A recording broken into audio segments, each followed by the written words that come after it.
দর্শক, প্রায় 2 বছর পর দেশের মাটিতে ওয়ানডে খেলতে নামতে পারেন সাকিব আল হাসান। পাকিস্তানের বিপক্ষে প্রথম ম্যাচে যদি দেখা যায় বিশ্বসেরা এই অলরাউন্ডারকে, তাহলে বদলে যাবে পুরো একাদশের সমীকরণ। কিন্তু প্রশ্ন একটাই, সাকিব ফিরলে বাদ পড়বেন কে? দর্শক, ওপেনিংয়ের 4 জন দাবিদার, মিডল অর্ডারের লড়াই, স্পিন পেস কম্বিনেশনের নতুন হিসাব, সব মিলে জমে উঠেছে আলোচনা। শুধু মাঠের পারফরমেন্সই নয়, আইনি জটিলতা কাটিয়ে সাকিবের প্রত্যাবর্তন নিয়েও রয়েছে উত্তেজনা। তাহলে কেমন হতে পারে বাংলাদেশের সম্ভাব্য একাদশ? চলুন জেনে নেওয়া যাক বিস্তারিত। দর্শক, টি-20 বিশ্বকাপ শেষে বাংলাদেশ সফরে আসছে পাকিস্তান ক্রিকেট দল। সূচি অনুযায়ী 9 মার্চ ঢাকায় পৌঁছাবে তারা। এরপর 11, 13 ও 15 মার্চ অনুষ্ঠিত হবে 3 ম্যাচের ওয়ানডে সিরিজ। সিরিজ শেষে 17 মার্চ বাংলাদেশ ছাড়বে পাকিস্তান ক্রিকেট দল। এই সিরিজের সবচেয়ে বড় আলোচনার বিষয়, বাংলাদেশের জার্সিতে আবারও দেখা মিলতে পারে সাকিব আল হাসানকে। প্রায় 2 বছর পর দেশের মাটিতে ওয়ানডে খেলতে নামতে পারেন তিনি। তবে সাকিব একাদশে ফিরলে দলগত সমীকরণে বড় পরিবর্তন আসবে। সম্ভাব্য একাদশ নিয়ে আলোচনা শুরু হয়ে গেছে। ওপেনিংয়ে দেখা যেতে পারে সৌম্য সরকার ও তানজিদ হাসান তামিমকে। টি-20 স্কোয়াডে না থাকলেও সর্বশেষ ওয়ানডে দলে ছিলেন সৌম্য সরকার। ওয়ান ডাউনে খেলতে পারেন সাইফ হাসান। 4 নম্বর পজিশনের সাবেক অধিনায়ক নাজমুল হোসেন শান্তর জায়গায় প্রায় নিশ্চিত।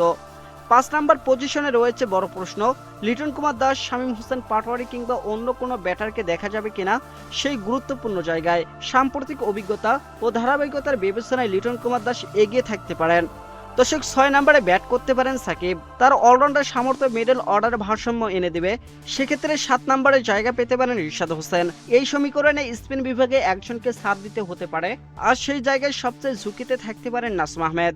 দর্শক, 8 নম্বরে অধিনায়ক মেহেদী হাসান মিরাজ থাকবেন, এমনটাই ধারণা করা হচ্ছে। প্রায় নিশ্চিতভাবেই তার সঙ্গে পেস আক্রমণে থাকতে পারেন মোস্তাফিজুর রহমান, শরীফুল ইসলাম ও তাসকিন আহমেদ। দলের আরেকটি গুরুত্বপূর্ণ দিক হলো ওপেনিং বিকল্পের সংখ্যা। স্কোয়াডে এমন কয়েকজন আছেন যারা ওপেনিং করতে পারেন। সেই জায়গা থেকে কাউকে বাদ দিয়ে নুরুল হাসান সোহানকে একাদশে অন্তর্ভুক্ত করার সম্ভাবনা উড়িয়ে দেওয়া যাচ্ছে না, বিশেষ করে উইকেট কিপিং ভারসাম্যের জন্য। এদিকে সাকিবের প্রত্যাবর্তন ঘিরে প্রশাসনিক দিকেও আলোচনা হয়েছে।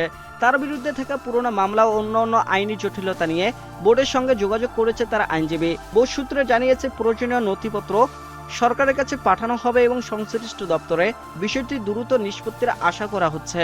এদিকে বোর্ড কর্মকর্তারা বলছেন, সাকিবের ক্রিকেটের সামর্থ্য নিয়ে নতুন করে বলার কিছুই নেই।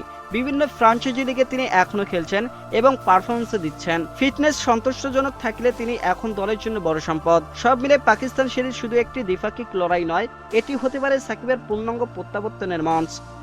এখন দেখার বিষয়, 11 মার্চ প্রথম ওয়ানডেতে কেমন একাদশ নিয়ে মাঠে নামে বাংলাদেশ।